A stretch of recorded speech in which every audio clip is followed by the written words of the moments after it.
आज बाबा की 17 दिन का महावाक्य है। जैसे कल बाबा ने यज्ञ सेवा के लिए इशारा दिया है, कोई भी सेवा मिले अगर हम रुचि से करते हैं तो यज्ञ हमें मन इच्छित फल देता है। और आज बाबा ने कहा कि सेवा तो हर कोई करता है और कोई ना प्रकार का सेवा करता है, लेकिन आज बाबा ने इशारा दिया है कि सेवा करते हैं लेकिन उसमें निरंकारितापन कितना है। उसके लिए उदाहरण है, इसका उदाहरण दिया है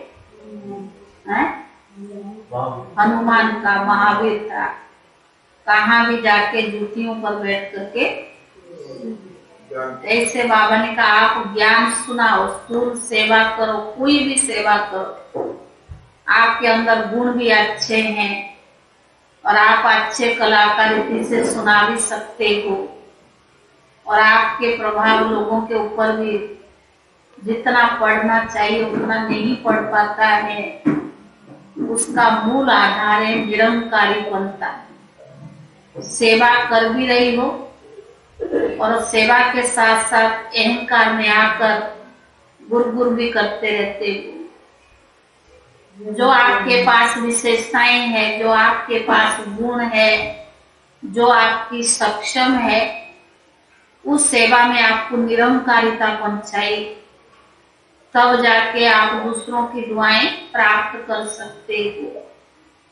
और उसके साथ साथ बाबा ने कहा सेवा गृहस्थी के लिए भी इशारा दिया, चाहे कोई भी ड्रेस हो, किसी भी ड्रेस में कोई जरूरी नहीं कि आपको व्हाइट कपड़ा ही पहन कर जाना है।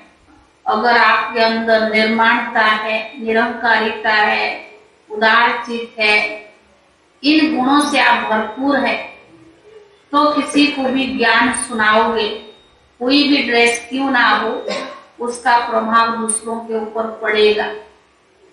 तो ज्ञान मार्ग में बाबा ने हम बच्चों को, ब्रह्मा बाबा को एग्जाम्पल रखा है। बाबा यज्ञ में तन मन धन सब कुछ देते हुए भी उनके अंदर निरंकारितापन छलकता था और इस निरंकारीपन से ही बाबा ने दादियों की पालना और परवरिश करी और यज्ञ को आज यहाँ तक पहुंचाया। तो बाबा ने कहा तुम बाप समान बच्चे हो, तो तुम बच्चों में भी सेवाधारी भले हो, चाहे गुण भले हो आपके अंदर अच्छे हो, लेकिन उसके लिए निरंकारिता चाहिए। और निरंकारीपन से सेवा करोगे तो लोगों के दिल पर आप स्थान भी ले सकते हो, लोगों के प्रिय के पात्र भी बन सकते हो। इसलिए बाबा ने आज खास निरंकारितापन के लिए इशारा किया। सारे मीठे बच्चे, तुम्हें भक्ति की रोचक बातों के बजाय रूहानी बातें सबको सुनानी है। मीठे बच्चे, तुम्हें भक्ति की रोचक बातों के बजाय रूहानी बातें सबको सुनानी है। रावण राज्य से मुक्त करने की सेवा करनी है। रावण राज्य से मुक्त करने की सेवा करनी है। प्रश्न, सेवा में सफलता प्राप्त करने के लिए मुख्य कौन सा गुण चाहिए? हाँ, सेवा में सफलता प्राप्त करने के लिए मुख्य कौन सा गुण चाहिए? निरंकारिता का गुण। महावीर के लिए दिखाते हैं, जहां भी सत्संग होता था वहां जूतियों में जाकर बैठता था।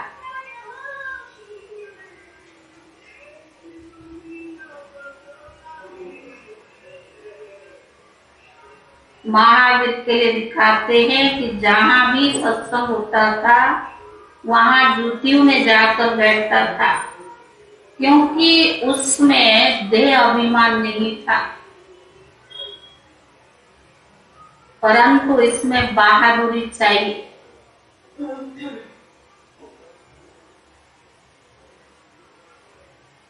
तुम कोई भी ड्रेस पहनकर उन सत्संग में जाकर सुन सकते हो। गुप्त वेश में जाकर उनकी सेवा करनी चाहिए।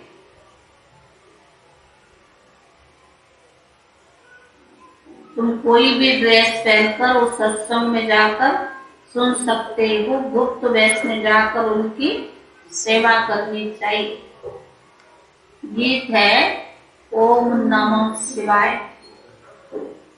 ओम शांति। यह हुई महिमा ऊंच ते ऊंच भगवान की। ईश्वर कहो, परमपिता परमात्मा कहो, सिर्फ ईश्वर व भगवान कहने से पिता नहीं समझा जाता है, इसीलिए परम पिता परमात्मा कहना चाहिए। वह है रचयिता इस मनुष्य सृष्टि का। अब ऊंचते ऊंचा बाप आकर क्या करते हैं? कहते हैं कि पतित मनुष्य मुझे बुलाते हैं कि आकर हमको पावन बनाओ। पावन माना पवित्र। पतित पावन भगवान को कहा जाता है। बराबर वो आता है जरूर।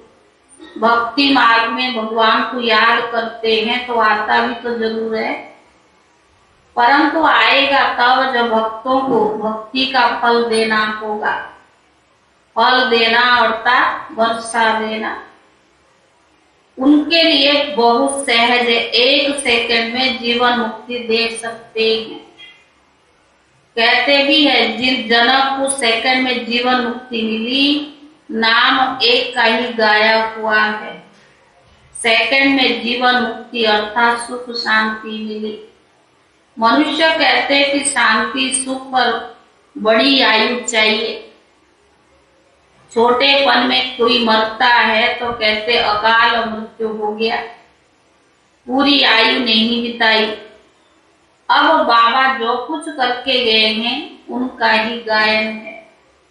सेकंड में जीवन मुक्ति तो पहले जीवन बंधन में होगा। जीवन बंधन कलयुग के अंतर सतयुग, जीवन मुक्त सतयुग के आदि को कहा जाता है। कहते जनक मिसल ग्रस्त व्यवहार में कर जीवन मुक्ति को पाए। बाबा समझाते अक्षरी 2 है, राजयोग और ज्ञान। भारत का प्राचीन राजयोग मशहूर है। प्राचीन माना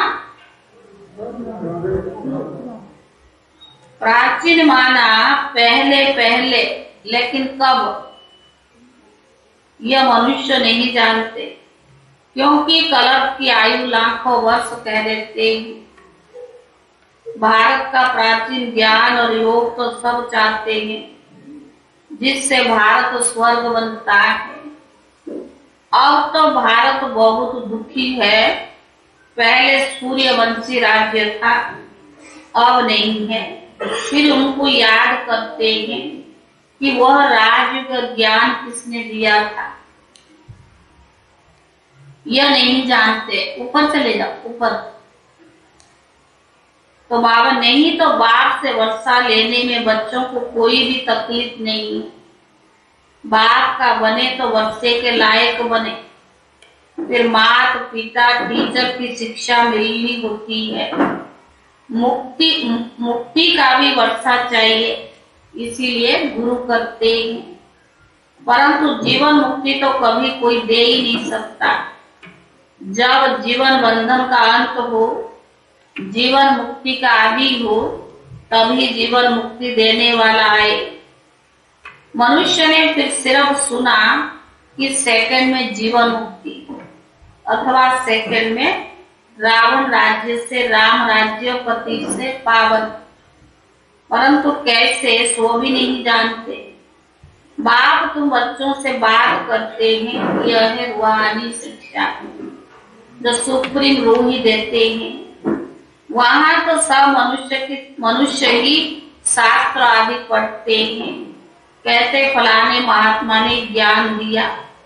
यह है प्राचीन राजयोग, और ज्ञान जो परम पिता परमात्मा ने दिया था वो 5000 वर्ष पहले, जिससे तुम सो देवी देवता बने थे, अब वो प्राय लुप्त हो गया। अगर लुप्त ना हो तो सुनावे कैसे? मनुष्य पतित ना बने तो पतित पावन बाप आवे कैसे? पतित बनने में 84 जन्म लेने पड़ते हैं। इसका भी सारा विस्तार बाप समझाते हैं और वर्ण भी समझाते हैं।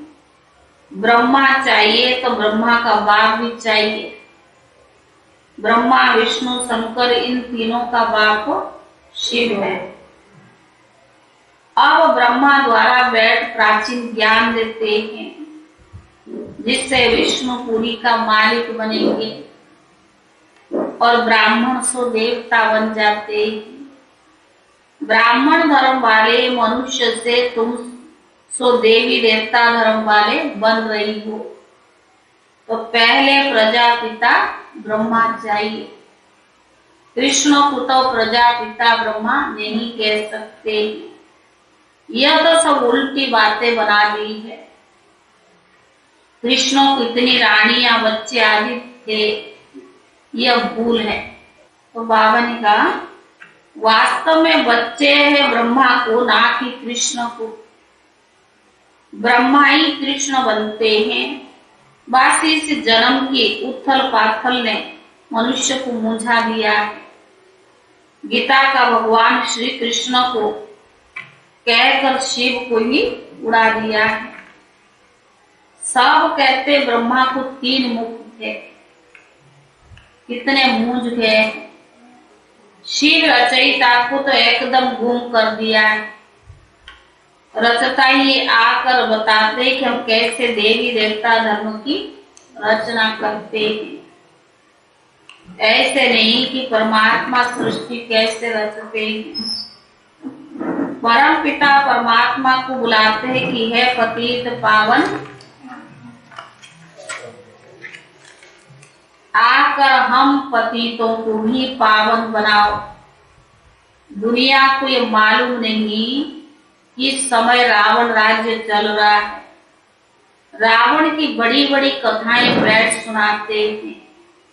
इसको कहा जाता है भक्ति की रोचक बातें। ये रूहानी बातें। इस समय सब सीताएं अथवा भक्तियां रावण की कैद में है और रावण राज्य में बहुत दुखी है। अब सबको रावण राज्य से मुक्त कराना है और बाप आया है, कहते बच्चे तुम्हारे 84 जन्म अब पूरे हुए, अब तुम्हें वापस घर चलना है। मुझे ही बुलाते थे कि दुख करता सुख करता आओ, यह मेरा ही नाम है। कलयुग में अपार दुख है, सतयुग में अपार सुख है। फिर से तुमको सुख का वर्षा दिलाने अर्थ फिर मैं तुम्हें राजयुग और ज्ञान सिखला रहा हूँ। यह पुरानी दुनिया विनाश हो जाएगी। मनुष्य तो विनाश से बहुत डरते हैं, समझते हैं या आपस में लड़ाई नहीं तो शांति हो जाए। फिर इतने अनेक धर्मों का विनाश हो कैसे हो? विनाश होगी तो शांति होगी ना। अनेक धर्म है तो आपस में लड़ाई झगड़ा होगा तभी तो विनाश होगी। बाप समझाते इतने सब धर्म जो अब है पहले वो नहीं थे। जब एक ही धर्म था तो सब बराबर सुख शांति का राज्य था। अब सब मांगते हैं मन को शांति कैसे मिले। अरे मन क्या चीज है पहले तो उनको समझो। आत्मा में ही मन और बुद्धि है।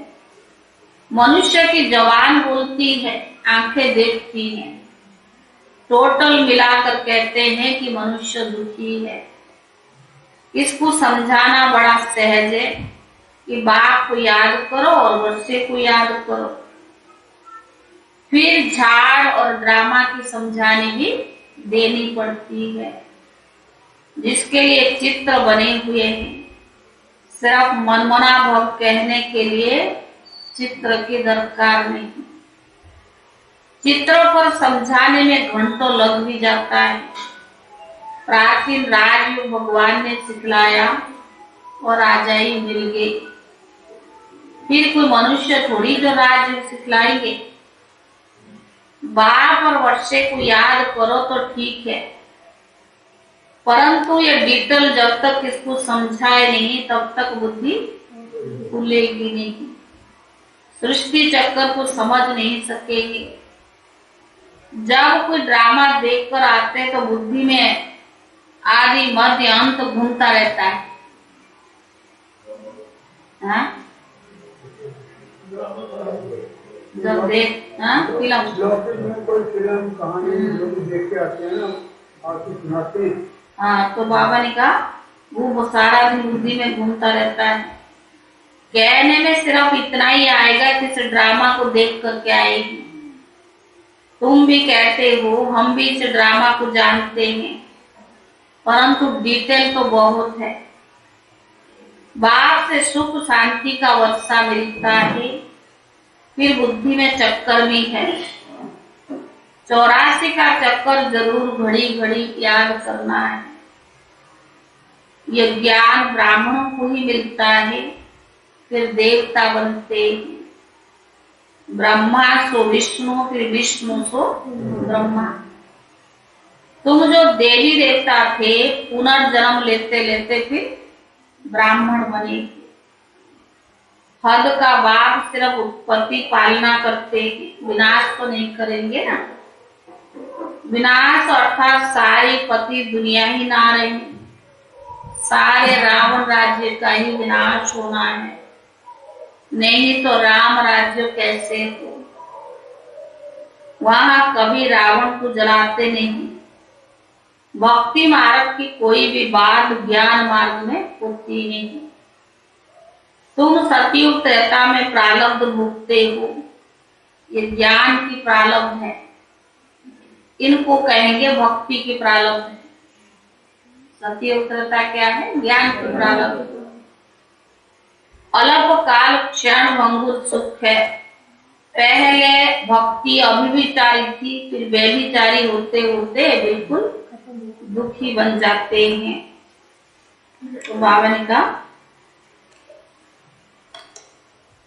सदगति दाता तो एक ही बाप है। यह समझाना है कि बाप और वर्षे को याद करो। याद किया और स्वर्ग की बात सही मिली। फिर नरक में कैसे आए, यह सब बातें बैठकर समझाई जाती है। अब तुमको सारे सृष्टि चक्कर के आदि मध्य अंत का पता पड़ गया है। इस समय तुम त्रिकालदर्शी बन रही हो। उनको तुम कहेंगे देवताएं ही त्रिकालदर्शी नहीं थे, तो कहेंगे तब कौन थे? क्योंकि संगम योगी ब्राह्मणों को तो कोई भी जानते नहीं। दिखाते हैं जहां भी सत्संग होता था, हनुमान जाकर जूतियों में बैठ जाता था। अब यह बात महावीर के लिए क्यों कही?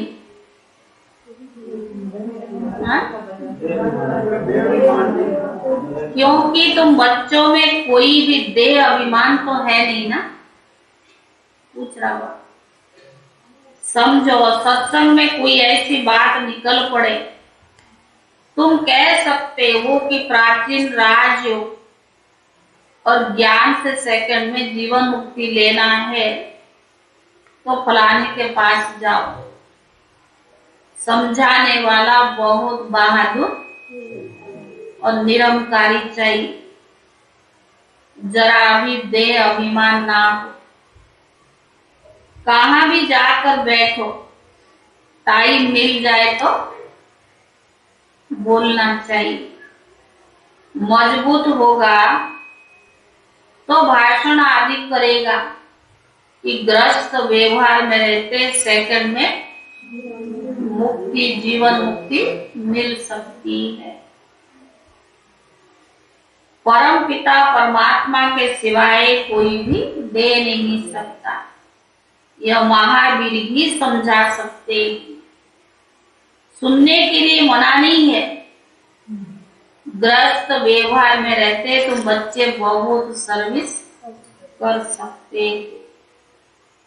बोलो राजयोग सीखना हो तो ब्रह्मा कुमारियों के पास जाओ, आगे चलकर तुम्हारा नाम वाला हो जाएगा, मेजॉरिटी हो जाएगी।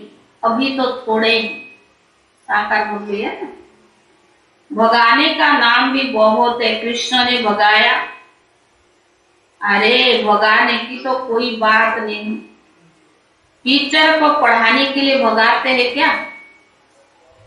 सर्विस करने वालों को तो बहुत विचार सागर मंथन करना चाहिए और बहुत बहुत बहादुर बनना चाहिए।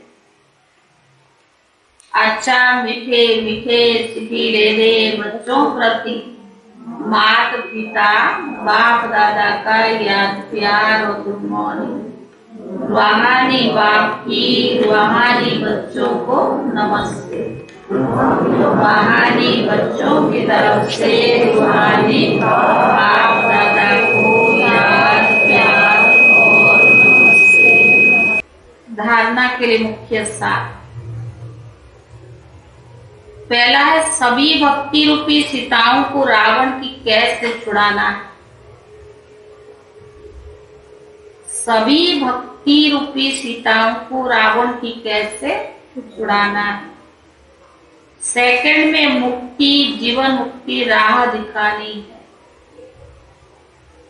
सेकंड में मुक्ति, जीवन मुक्ति की राह दिखानी है। दूसरा, बाप और वर्षे को याद करना है। बाप और वर्षे को याद करना है। देह अभिमान छोड़ महावीर बन सेवा करनी। अभिमान छोड़ महावीर बन सेवा करनी है। विचार सागर मंथन कर सेवा की नई नई युक्तियां निकालनी। सागर मंथन कर सेवा की नई नई युक्तियां निकालनी है। वरदान, नथिंग न्यू की युक्ति द्वारा हर परिस्थिति में मौज की स्थिति का अनुभव करने वाले सदा अचल अढूर भव। युक्ति द्वारा हर परिस्थिति में मौज की स्थिति का अनुभव करने वाले सदा अचल अढूर भव।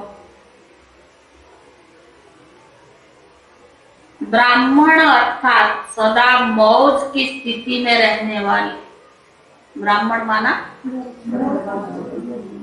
ब्राह्मण अर्थात सदा मौज की स्थिति में रहने वाले, दिल से सदा स्व, दिल से सदा स्वतो यह गीत बजता रहे, बाह बाबा और बाह मेरा भाग्य। बजता है या कभी कभी बज के बंद हो जाती है? तो स्टार्ट करने में थोड़ा टाइम लगता है। यह स्वतः ये गीत बजता रहे, बाह बाबा और बाह मेरा भाग्य। दुनिया की किसी भी हलचल वाली परिस्थिति में आश्चर्य नहीं। दुनिया की किसी भी हलचल वाली परिस्थिति में आश्चर्य नहीं। ऐसा क्यों किया, ऐसा तो नहीं होना चाहिए। ऐसा होता है क्या? होता है, चलता है, चाहे आप कितना भी क्यों ना हो, चलता है। तो बाबा ने कहा फुल स्टॉप, कोई भी हलचल नहीं, फुल स्टॉप। कुछ भी हो जाए लेकिन आपके लिए नथिंग न्यू, कोई नई बात नहीं, इतनी अंदर से हलचल स्थिति हो, अचल, इतनी अंदर से अचल स्थिति हो, क्या क्यों में मन मुझे नहीं, तब कहेंगे अचल अढोल आत्माएं। इतनी अंदर से अचल स्थिति हो, क्या क्यों में मन मुझे नहीं, तब कहेंगे अचल अढोल आत्माएं। स्लोगन, वृत्ति में शुभ भावना हो, शुभ कामना हो, तो शुभ वाइब्रेशन फैलते रहेंगे। स्लोगन है, वृत्ति में शुभ भावना हो, शुभ कामना हो, तो शुभ वाइब्रेशन। ओम शांति।